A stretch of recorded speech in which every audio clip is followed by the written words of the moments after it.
First brother ಚಾನಲ್ನ subscribe ಮಾಡಿ, tech with Bharat ಅಂತ. ತುಂಬ ಒಳ್ಳೆ ಕಂಟೆಂಟ್ ಇದೆ.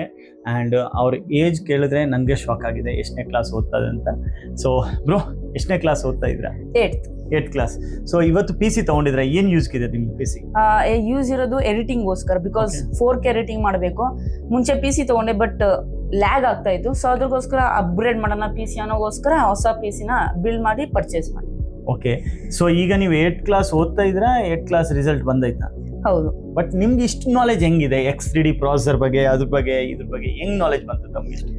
ಫಸ್ಟ್ ನಾನು ಗೇಮ್ ಆಡ್ತಿದ್ದೆ. ಆಕ್ಚುಲಿ ನನ್ನ ತಂದೆ ಹೇಳಿದ್ರು ಗೇಮ್ ಆಡ್ಬೇಡ, ಸುಮ್ನೆ ವೇಸ್ಟ್ ಆಗುತ್ತೆ, ಟೈಮ್ ವೇಸ್ಟ್, ಟೈಮ್ ಪಾಸ್. ಅದ್ರ ಬದಲು ನೀನು ಒಂದು ಹೊಸ ಟ್ಯಾಲೆಂಟ್ ಯೂಟ್ಯೂಬ್ ನಲ್ಲಿ ನೋಡು, ತುಂಬಾ ಜನ ಹೆಂಗ್ ಮಾಡ್ತಿದ್ರು, ತುಂಬಾ ಟ್ಯಾಲೆಂಟ್ ನ ತೋರಿಸಿದ್ರು, ನೀನು ಅಷ್ಟೇ ಒಂದು ಟ್ಯಾಲೆಂಟ್ ನ ತೋರಿಸಿ ಯೂಟ್ಯೂಬ್ ನಲ್ಲಿ ಅಂತ ಅದ್ರಗೋಸ್ಕರ ಹೇಳಿದ್ರು. ಅದಕ್ಕೆ ನಾನು ಯೂಟ್ಯೂಬ್ ಮಾಡೋಣ ಅಂತ ಯೂಟ್ಯೂಬ್ ಬಂದೆ. ಫಸ್ಟ್ ಜನರಲ್ ನಾಲೆಜ್ ಬಗ್ಗೆ ಮಾಡಿದೆ. ಜನರಲ್ ನಾಲೆಜ್ ಇಂಗ್ಲಿಷ್ ನಲ್ಲಿ ಮಾಡಿದೆ, ಕ್ಲಿಕ್ ಆಗ್ಲಿಲ್ಲ.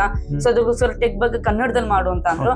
ಅವಾಗ ಮಾಡಿದೆ. ಅವಾಗ ತಿಳಿತು ಈ ಪ್ರೊಸೆಸರ್ ಅಂದ್ರೆ ಏನು, ಪ್ರೊಸೆಸರ್ ಯಾಕೆ ಆಗ್ತಾರೆ, ಪ್ರೊಸೆಸರ್ ಯಾಕೆ ಬೇಕು, ಮತ್ತೆ PC ಬಗ್ಗೆ ಎಲ್ಲ ತಿಳಿತು. ಫಸ್ಟ್ PC ಬಿಲ್ಡ್ ಮಾಡಿದಾಗ graphics card, liquid cooler, power supply ಎಲ್ಲ ಇದ್ರ ಬಗ್ಗೆನೆ ರಿಸರ್ಚ್ ಮಾಡ್ತೀನಿ ಜಾಸ್ತಿ.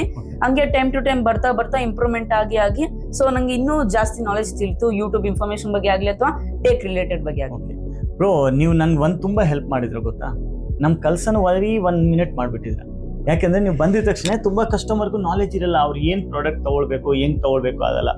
ಬ್ರದರ್ ಬಂದ್ಬಿಟ್ಟು ಎಲ್ಲ ಟೆಕ್ನಿಕಲಿ ನಾಲೆಜ್ ಇದೆ. ಸೊ ನಾನು ನಿಮ್ಗೆ ಏನ್ ಹೇಳ್ತೀನಿ ಅಂದ್ರೆ, ಇನ್ಸ್ಪೈರ್ ಆಗ್ಬೇಕು. ನಾನು ಇವ್ರು ನೋಡ್ಕೊಂಡು ನಾನು ಇನ್ಸ್ಪೈರ್ ಆಗಿದ್ದೀನಿ. ಸೊ ಓಕೆನಾ? ಸೊ ಯಾವ್ದಾದ್ರು ಇರ್ಲಿ, ಒಂದು ವರ್ಕ್ ಮಾಡೋವಾಗ ಯಾವ್ದಾದ್ರು ನಮ್ಗೂ ಒಂದು ಟಾರ್ಗೆಟ್ ಇರಬಾರ್ದು, ಟಾರ್ಗೆಟ್ಲೆಸ್ ವರ್ಕ್ ಮಾಡಬೇಕು. ಇವ್ರೇನು ಹೇಳಿದ್ರು, ನಾನು ಫಸ್ಟ್ ಒಂದು ಚಾನಲ್ ಮಾಡಿದ್ದೀನಿ, ನಮ್ಮ ಅಪ್ಪ ಪ್ರೋತ್ಸಾಹ ಕೊಟ್ಟರು, ಕಂಟೆಂಟ್ ಮಾಡಿದ್ದೀನಿ, ಅದರಲ್ಲಿ ವ್ಯೂಸ್ ಸಿಗ್ಲಿಲ್ಲ ಅಂತ ಅವ್ರು ಯೂಟ್ಯೂಬ್ನು ಬಿಟ್ಲಿಲ್ಲ, ಇನ್ನೊಂದು ಕಂಟೆಂಟ್ ತಗೊಂಡ್ ಬಂದ್ಬಿಟ್ಟು ಅವ್ರು ಮಾಡಿದ್ರು. ಸೊ ಈಗ 16-17K ಸಬ್ಸ್ಕ್ರೈಬರ್ ಆಗಿದ್ದಾರೆ. ನಾನು ದೇವ್ರಿಗೂ ಪ್ರಾರ್ಥನೆ ಮಾಡ್ತೀನಿ, ಬ್ರೋಗೂ 1 ಮಿಲಿಯನ್ ಸಬ್ಸ್ಕ್ರೈಬರ್ಸ್ ಆಗಬೇಕು ಇನ್ ಅಪ್ಕಮಿಂಗ್ 1-2-3 ಇಯರ್ಸ್ ಅಲ್ಲಿ. ಯಾಕಂದ್ರೆ ಈ ಏಜ್ ಅಲ್ಲಿ ಇಷ್ಟು ನಾನು ಇನ್ನು ಏನು ಹೇಳಲ್ಲ, ನನ್ನ ಹತ್ರ ಪಾಯಿಂಟ್ಸ್ ಇಲ್ಲ. ಫಸ್ಟ್ ಇವ್ರ ಫಾದರ್ಗೂ ತುಂಬಾ ಥ್ಯಾಂಕ್ಸ್ ಹೇಳ್ಬೇಕು, ಯಾಕಂದ್ರೆ ಅವ್ರಿಗೆ ಪ್ರೋತ್ಸಾಹ ಕೊಡ್ತಾ ಇದ್ದಾರೆ. ಸೊ ಬ್ರೋ, ನಿಮ್ಮ ಈ PC ಇಂದ ಏನು ಪ್ರಾಬ್ಲಮ್ ಬರಲಿ, 3 ವರ್ಷ ವಾರಂಟಿ ಇದೆ. ನಿಮ್ಮ PC ದಲ್ಲಿ ಏನೇನು ಕಂಪೋನೆಂಟ್ ತಗೊಂಡಿದೆ ಅಂತ ಒಂದ್ಸತಿ ನಮ್ ವ್ಯೂವರ್ಸ್ ಕೇಳಿ. PC ನಲ್ಲಿ ಬಂದ್ಬಿಟ್ಟು ಗ್ರಾಫಿಕ್ಸ್ ಬಂದ್ಬಿಟ್ಟು GeForce NVIDIA RTX ಬಂದ್ಬಿಟ್ಟು 5070, ಪ್ರಾಸೆಸರ್ ಬಂದ್ಬಿಟ್ಟು 7950 AMD X3D ಅವ್ರದ್ದು. ಆಮೇಲೆ ಲಿಕ್ವಿಡ್ ಕೂಲರ್ ಬಂದ್ಬಿಟ್ಟು ಥರ್ಮಲ್ ರೈಟ್ ಅವ್ರದ್ದು ಫ್ರೋಸ್ ವಾರ್ಫೇರ್. ಸೊ ಇದರಲ್ಲಿ ಡಿಸ್ಪ್ಲೇನು ಬರುತ್ತೆ, ಯಾಕಂದ್ರೆ ಸ್ವಲ್ಪ ಇಂಟ್ರೋ ಹಾಕೊಳ್ಳೋಣ ಅಂತ. ಸೊ ಲುಕ್ ಚೆನ್ನಾಗಿರುತ್ತೆ. ಕ್ಯಾಬಿನೆಟ್ ಬಂದ್ಬಿಟ್ಟು MS ಅವರ ವೆಲೋರ್ 100 ಬಂದ್ಬಿಟ್ಟು. ಸೊ ಚೆನ್ನಾಗಿದೆ, ಲುಕ್ ಚೆನ್ನಾಗಿದೆ. ಫ್ರಂಟ್ ಇದಿಲ್ಲ, ಫ್ರಂಟ್ ಬಂದ್ಬಿಟ್ಟು ಏನೋ LED ಇಲ್ಲ, ಆದ್ರೆ ಇಲ್ಲಿ ನೋಡ್ರೆ ಸೂಪರ್ ಲುಕ್ ಇದೆ. PC ಆನ್ ಮಾಡಿದಾಗ್ಲಿ ನೋಡಿ, ಈ ತರ ಈ ಕಡೆ ಎಲ್ಲ LED ಇದೆ. ಸೊ ತುಂಬಾ ಇಂಪ್ರೆಸ್ ಮಾಡ್ತಂತ ಹೇಳ್ಬೋದು. ನನ್ಗೆ ಫಸ್ಟ್ ಆಫ್ ಆಲ್ ಪರ್ಫಾರ್ಮೆನ್ಸ್ ಬಗ್ಗೆ ಆಗ್ಲಿ, ಲುಕ್ ಬಗ್ಗೆ ಆಗ್ಲಿ ತುಂಬಾ ಇಷ್ಟ ಆಯ್ತು ಸರ್.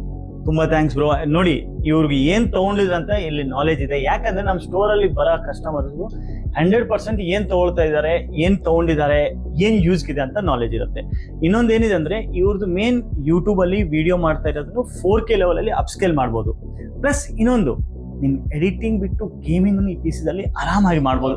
ಗೇಮಿಂಗ್ ಇಷ್ಟು ಬೇಕಾಗಲ್ಲ. ಬಟ್ ಏನೇನಂದ್ರೆ, ನಾನು ಫಸ್ಟ್ ಖುಷಿ ಆಗಿದ್ದೀನಿ, ಆಲ್ಮೋಸ್ಟ್ 2 ಲಕ್ಷ ರೂಪಾಯಿ ಇನ್ವೆಸ್ಟ್ಮೆಂಟು ನಮ್ಮ ಬ್ರದರ್ಗೋಸ್ಕರ ಅವ್ರ ಫಾದರ್ ಮಾಡಿದ್ರು ಅಷ್ಟೇ, ಇನ್ನು ನಾನೇನು ಹೇಳಲ್ಲ. ಸೊ ತುಂಬಾ ಥ್ಯಾಂಕ್ಸ್ ಬ್ರೋ, ಇದೇ ತರ ನಗುತ್ತಾ ಇರಿ. ಆ್ಯಂಡ್ ಸರ್, ತುಂಬಾ ಥ್ಯಾಂಕ್ಸ್ ತಮಗೂ ಸರ್, ತಾವು ನಮ್ಮ ತರ ಚಿಕ್ಕ ಹುಡುಗರಿಗೂ ಸಪೋರ್ಟ್ ಮಾಡ್ತಾ ಇದ್ರ. ಆ್ಯಂಡ್ ನಿಮ್ಮ ಸನಗೂ ಇಷ್ಟು ಪ್ರೋತ್ಸಾಹ ಕೊಟ್ಬಿಟ್ಟು ನೀವು ಸಪೋರ್ಟ್ ಮಾಡಿದ್ರ. Okay, thank you sir. ತಾವೇನಾದ್ರು ಹೇಳೋದಕ್ಕೆ ಇಷ್ಟಪಡ್ತೀರಾ ನಮ್ಮ ಅಂಗಡಿ ಬಗ್ಗೆ? ನಮ್ಮ ಮಕ್ಕಳಿಗೆ ನಾವೇನ ಪ್ರೋತ್ಸಾಹ ಕೊಡ್ಬೇಕು. ಟೆಕ್ನಾಲಜಿ ಮೇನ್ ಮುಖ್ಯ.